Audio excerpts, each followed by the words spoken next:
Hi students, in this video you are going to learn about chapter 16 continuation, multi-level inheritance. Just we recall multi-level inheritance. Multi-level inheritance அப்படினா we have one base class. So A அப்படின்றது base class. So இந்த base classலேருந்து ஒரு derived class வருது. So derived class பார்த்தீங்க அப்படின்னா B. So again இந்த derived classலேருந்து again we have another derived class. So இந்த மாதிரி ஒவ்வொரு லெவலாக போயிட்டே இருக்கும். ஸோ இதை தான் என்னன்னு சொல்கிறாங்க மல்டி லெவல் இன்ஹெரிட்டன்ஸ் அப்படின்னு சொல்கிறாங்க. Next we see one example program. So as usual we have to write the header file hash include iostream. Next using namespace std.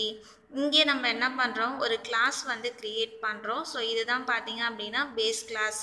So இந்த பேஸ் கிளாஸோட நேம் பார்த்தீங்க அப்படின்னா ஸ்டூடெண்ட். இந்த கிளாஸ்க்குள்ள we have a variables then we have the functions.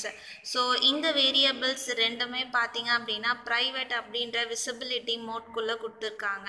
So that means இந்த ரெண்டு வேரியபிள்ஸையும் நான் இந்த கிளாஸ்க்குள்ளே மட்டும்தான் யூஸ் பண்ண முடியும். இந்த கிளாஸ்க்கு வெளியில் என்னால் யூஸ் பண்ண முடியாது. So I have two variables name and roll number. Next we have a function. So accept a name அப்படின்னு ஒரு ஃபங்க்ஷன் இருக்குது.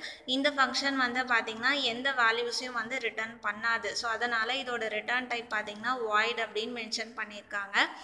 இந்த ஃபங்க்ஷனோட விசிபிலிட்டி மோட் வந்து பார்த்திங்கன்னா பப்ளிக். ஸோ தட் மீன்ஸ் இந்த ஃபங்க்ஷனை என்னால் இந்த கிளாஸ்க்குள்ளேயும் யூஸ் பண்ண முடியும், வேறு கிளாஸ்க்குள்ளேயும் என்னால் இந்த ஃபங்க்ஷனை வந்து யூஸ் பண்ண முடியும். ஸோ இந்த ஃபங்க்ஷனுக்குள்ளே என்ன கொடுத்துருக்காங்க அப்படின்னா they are getting roll number and name from the user. யூசர்கிட்டேருந்து ரோல் நம்பரும் நேமும் வந்து ரிசீவ் பண்ணுறாங்க. So roll number name, so இந்த ரெண்டு வேரியபிள்ஸ்குள்ளே யூசர்கிட்டேருந்து வாங்கின வேல்யூஸை வந்து ஸ்டோர் பண்ணுறாங்க. Next void display. ஸோ யூசர்கிட்டேருந்து ரிசீவ் பண்ண நேம் அண்டு ரோல் நம்பரை void display name. So display நேம்ன்ற ஃபங்க்ஷன் யூஸ் பண்ணி இங்கே என்ன பண்ணுறாங்க டிஸ்பிளே பண்ணுறாங்க. ஸோ இதோட இந்த கிளாஸ் வந்து ஃபினிஷ் ஆயிடுச்சு. ஸோ ஸ்டூடெண்ட் அப்படின்ற கிளாஸ்க்குள்ளே நம்ம என்ன பண்ணுறோம் ரெண்டு வேரியபிள்ஸ் இருக்குது. Next we have a two function. So இந்த ரெண்டு வேரியபிள்ஸோட ஸ்கோப் பார்த்தீங்க அப்படின்னா இந்த கிளாஸ்க்குள்ளே மட்டும்தான் என்னால் யூஸ் பண்ண முடியும். இந்த ரெண்டு ஃபங்க்ஷனையும் என்னால் இந்த கிளாஸ்லையும் யூஸ் பண்ண முடியும், அவுட் சைட் ஆஃப் திஸ் கிளாஸும் என்னால் யூஸ் பண்ண முடியும். ஸோ இந்த ஃபங்க்ஷனில் நான் என்ன பண்ணுறேன் ரோல் நம்பரும் நேமும் யூசர்கிட்டேருந்து நான் ரிசீவ் பண்ணுறேன். ரிசீவ் பண்ணதை நான் என்ன பண்ணுறேன் டிஸ்பிளே நேம் ஃபங்க்ஷன் மூலயமா அதை வந்து டிஸ்பிளே பண்ணுறேன். நெக்ஸ்ட்டு நம்ம என்ன பண்ணுறோம் கிளாஸ் எக்ஸாம் அப்படின்னு ஒரு டிரைவ்டு கிளாஸ் வந்து நம்ம டிரைவ் பண்ணுறோம். So class exam. So derived கிளாஸை நம்ம எப்படி ரைட் பண்ணணும் ஃபஸ்ட்டு கிளாஸ் அப்படின்ற கீவேர்ட் நம்ம ரைட் பண்ணணும். நெக்ஸ்ட்டு எக்ஸாம் அப்படின்றது டிரைவ்டு கிளாஸோட நேம். ஸோ இந்த டிரைவ்டு கிளாஸு எந்த கிளாஸ்லேருந்து வந்தது அப்படின்றத நம்ம மென்ஷன் பண்ணணும். ஸோ அதுதான் என்னது ஸ்டூடெண்ட். ஸோ ஸ்டூடெண்ட் அப்படின்றது என்னது it is a base class. It is a base class. So இதோட விசிபிலிட்டி மோட் பார்த்தீங்க அப்படின்னா public. So I can use student அப்படின்ற பேஸ் கிளாஸில் என்ன ஃபங்க்ஷன்ஸ் இருக்கோ அதை நான் என்ன பண்ணலாம் எக்ஸாம் அப்படின்ற டிரைவ்டு கிளாஸில் I can able to use it.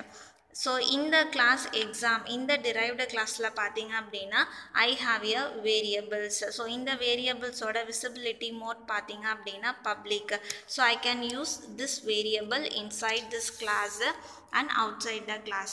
Next I have a function accept a mark. So இந்த ஃபங்க்ஷனை பார்த்தீங்க அப்படின்னா it's not returning any value. அதனால இதோட ரிட்டர்ன் டைப் என்னது void அப்படின்னு மென்ஷன் பண்ணியிருக்காங்க. ஸோ இந்த accept a mark ஃபங்க்ஷனில் 3 சப்ஜெக்ட் மார்க்ஸ் வந்து யூசர்கிட்டேருந்து ரிசீவ் பண்ணுறாங்க. ரிசீவ் பண்ணிவிட்டு அதை mark 1 mark 2 mark 3 அப்படின்ற வேரியபிளில் ஸ்டோர் பண்ணுறாங்க. நெக்ஸ்ட்டு டிஸ்பிளே மார்க் அப்படின்னா அனதர் ஃபங்க்ஷன் யூஸ் பண்ணுறாங்க. இந்த ஃபங்க்ஷனில் என்ன மார்க்ஸ் வந்து யூசர்கிட்டேருந்து ரிசீவ் பண்ணாங்களோ அந்த மார்க்ஸ் எல்லாத்தையும் 1 by 1 வந்து டிஸ்பிளே பண்ணுறாங்க. ஸோ cout யூஸ் பண்ணி என்ன மார்க்ஸ் யூசர்கிட்டேருந்து ரிசீவ் பண்ணுறாங்களோ அது எல்லாத்தையும் என்ன பண்ணுறாங்க டிஸ்பிளே பண்ணுறாங்க. ஸோ இந்த கிளாஸ் அதாவது இந்த டிரைவ்டு கிளாஸில் பார்த்தீங்க அப்படின்னா we have 2 functions and 3 variables. So இதோட இந்த கிளாஸ் வந்து ஃபினிஷ் ஆகிடுச்சு. நெக்ஸ்ட்டு இன்னொரு கிளாஸ். ஸோ கிளாஸ் ரிசல்ட் அப்படின்னா அனதர் கிளாஸ் வந்து டிரைவ் பண்ணுறாங்க. ஸோ இது எந்த கிளாஸ்லேருந்து டிரைவ் பண்ணுறாங்க அப்படின்னா எக்ஸாம் அப்படின்ற கிளாஸ்லேருந்து டிரைவ் பண்ணுறாங்க. ஸோ இந்த எக்ஸாம் அப்படின்றது ஆல்ரெடி ஸ்டூடெண்ட் அப்படின்ற கிளாஸோட டிரைவ்டு கிளாஸு. ஸோ எகெயின் நம்ம என்ன பண்ணுறோம், இந்த எக்ஸாம்ன்ற கிளாஸ்லேருந்து இன்னொரு கிளாஸை நம்ம டிரைவ் பண்ணுறோம். ஸோ இதுதான் என்னது மல்டி லெவல் இன்ஹெரிட்டன்ஸ். இங்கே வந்து பார்த்திங்கன்னா டோட்டல் அப்படின்னு ஒரு வேரியபிள் வந்து யூஸ் பண்ணுறாங்க. நெக்ஸ்ட்டு வாய்டு ஷோ ரிசல்ட் அப்படின்னு ஒரு ஃபங்க்ஷன் யூஸ் பண்ணுறாங்க. இதோட விசிபிலிட்டி மோட் பார்த்திங்கன்னா பப்ளிக். ஆக்சுவலாக இங்கே இன்ட்டு டோட்டல் கொடுத்துருக்காங்க, இதோட விசிபிலிட்டி மோட் வந்து இங்கே மென்ஷன் பண்ணலை. ஸோ விசிபிலிட்டி மோட் எதுவுமே மென்ஷன் பண்ணலை அப்படின்னா இந்த வேரியபிள் வந்து பார்த்திங்கன்னா இதோட விசிபிலிட்டி மோட் வந்து private. So that is understood. எதுவுமே மென்ஷன் பண்ணலை அப்படின்னா இதோட விசிபிலிட்டி மோட் வந்து பார்த்திங்கன்னா it's a private, that is understood. So public அப்படின்னா ஸோ இந்த ஃபங்க்ஷனால் இந்த கிளாஸ்குள்ளேயும் யூஸ் பண்ண முடியும். அதே மாதிரி outside of the class also I can use it. So இந்த ஷோ ரிசல்ட்டில் என்ன பண்ணுறாங்க, டோட்டல் வந்து கால்குலேட் பண்ணுறாங்க. மார்க் 1, மார்க் 2, மார்க் 3 இந்த 3 மார்க்ஸ் வந்து கால்குலேட் பண்ணுறாங்க. கால்குலேட் பண்ணிவிட்டு டோட்டல் வந்து டிஸ்பிளே பண்ணுறாங்க.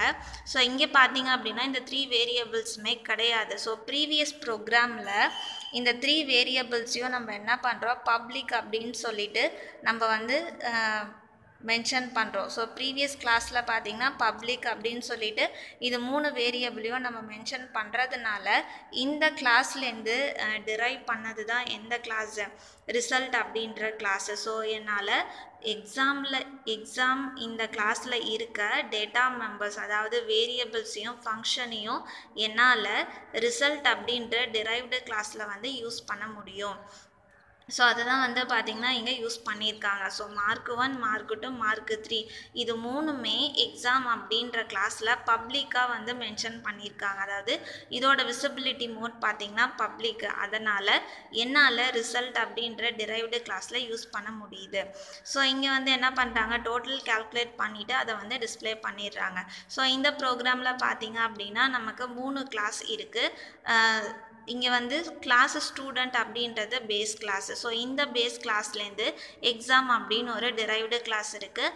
எகெயின் எக்ஸாம்ன்ற கிளாஸ்லேருந்து இன்னொரு டிரைவ்டு கிளாஸ் இருக்குது, அது வந்து ரிசல்ட். ஸோ 3 கிளாஸஸ் வந்து ஃபினிஷ் ஆகிடுச்சு. நெக்ஸ்ட்டு ஒன் பார்த்திங்க அப்படின்னா main function. So into main. Next நம்ம என்ன பண்ணுறோம், ரிசல்ட்டு R1. ஸோ ரிசல்ட்டு அப்படின்றது லாஸ்ட்டாக நம்ம ஒரு டிரைவ்டு கிளாஸ் வச்சுருந்தோம் இல்லையா, ஸோ அதுக்கு தான் வந்து ஆப்ஜெக்ட் வந்து க்ரியேட் பண்ணுறாங்க. ஸோ R1 அப்படின்றது ஆப்ஜெக்ட். ஸோ இந்த ஆப்ஜெக்டை யூஸ் பண்ணி பேஸ் கிளாஸில் இருக்கிறது, நெக்ஸ்ட்டு டிரைவ்டு கிளாஸில் இருக்கிறது எல்லா ஃபங்க்ஷன்ஸையும் வந்து அக்சஸ் பண்ணுறாங்க. So R1 dot accept name. So இந்த ஃபங்க்ஷன் பார்த்திங்கன்னா ஸ்டூடெண்ட் அப்படின்ற கிளாஸில் இருக்குது. நெக்ஸ்ட்டு அக்செப்ட் மார்க், இது வந்து பார்த்திங்க அப்படின்னா எக்ஸாம் அப்படின்ற கிளாஸில் கொடுத்துருக்காங்க.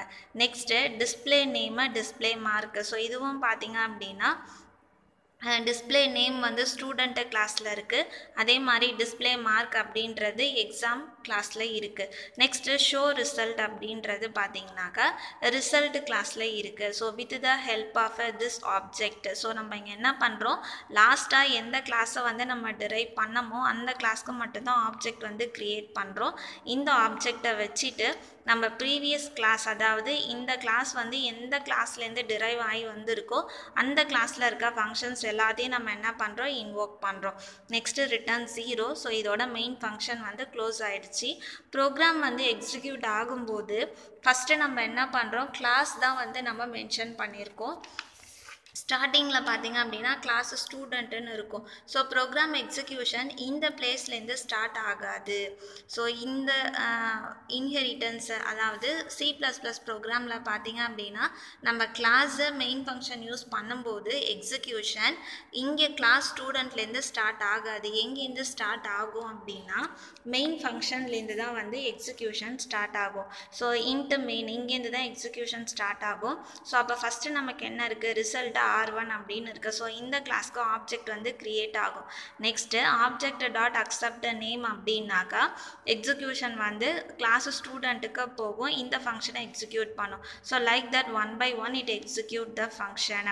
ஸோ டோன்ட் திங்க் இப்போ நம்ம ஃபஸ்ட்டில் வந்து கிளாஸ் ஸ்டூடெண்ட்டுன்னு கொடுத்துருக்கிறதுனால அந்த லைன்லேருந்து தான் ப்ரோக்ராம் எக்ஸிக்யூஷன் ஸ்டார்ட் ஆகும்னு கிடையாது. ஸோ அதனால தான் இது என்னன்னு சொல்கிறாங்க, பாட்டம் அப் அப்ரோச் அப்படின்னு சொல்கிறாங்க. So this video you learned about a multi-level inheritance example. So ஒரு multi-level inheritance இந்த கான்செப்ட் யூஸ் பண்ணி ஒரு ப்ரோக்ராம் எப்படி நம்ம எக்ஸிக்யூட் பண்ணுறோம் அப்படின்றத லேர்ன் பண்ணிங்க. I think you understood the concept of multi-level inheritance. Thank you students.